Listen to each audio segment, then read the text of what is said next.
I get to travel the country and work with hundreds of thousands of parents, teachers, and students from all over this country, and I get to offer a little bit of value to them, and it's just like, wow, this is incredible. How I started doing that was it was an accident, really. I had I was booked on an independent wrestling show in the middle of nowhere, Iowa. And the promoter happened to work at the school, the middle school where the show was being held. And he asked me to come in a day early and to talk to the students to kind of promote the show. And so I said yes, and I did it because for me, the answer is always yes, unless I have a good reason to say no. And I'm scared or I don't want to do it is never a good enough reason for me to say no. That's kind of the rule I live by. And so I go and I do this talk in front of these students, and it's not a great talk. I mean, obviously, it's like the first time you do anything, you're not going to be good at it.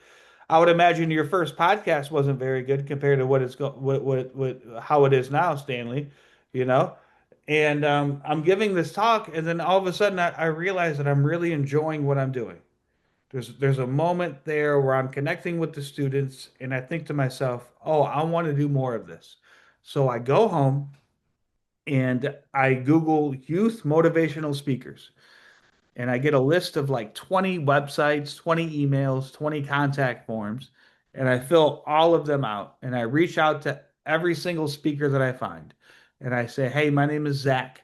This is my story. You do what I want to do. Can you help me?" That's what I send out. And out of those 20 emails that I sent out, I got one email back.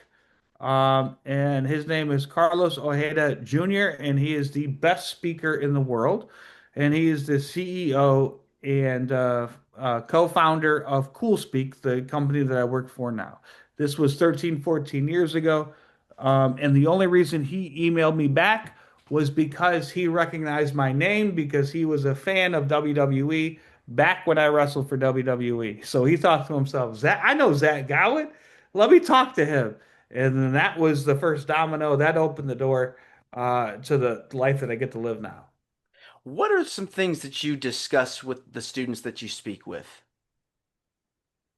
It's for me all about I share tools on how to build resilience.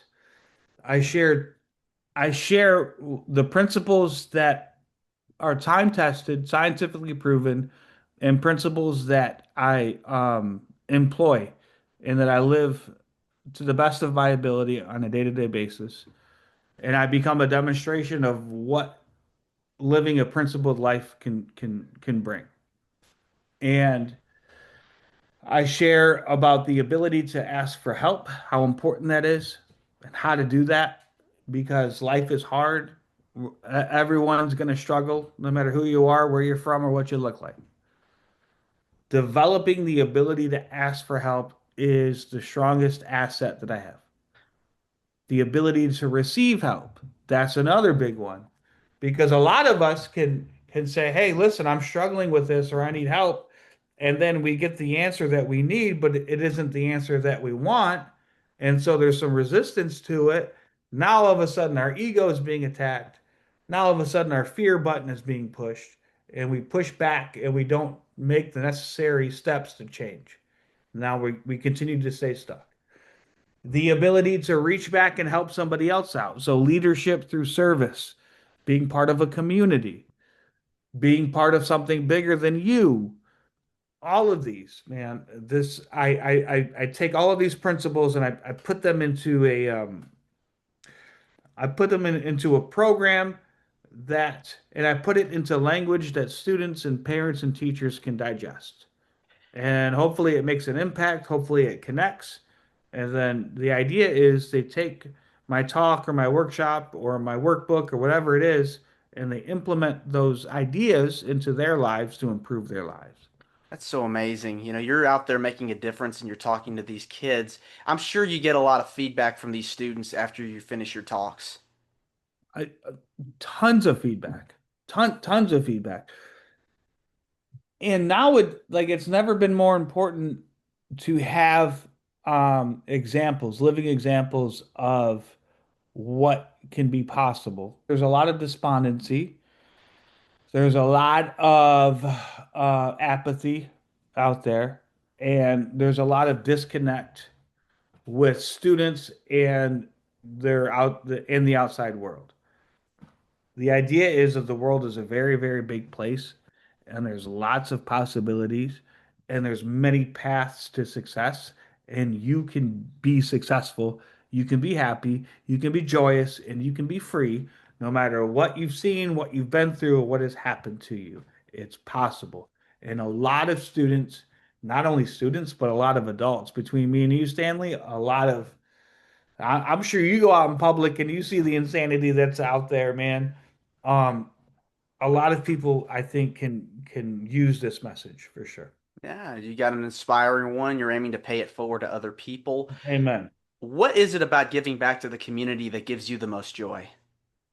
It allows me to uh be fulfilled in ways that temporary kind of relief or joy or happiness can't, you know.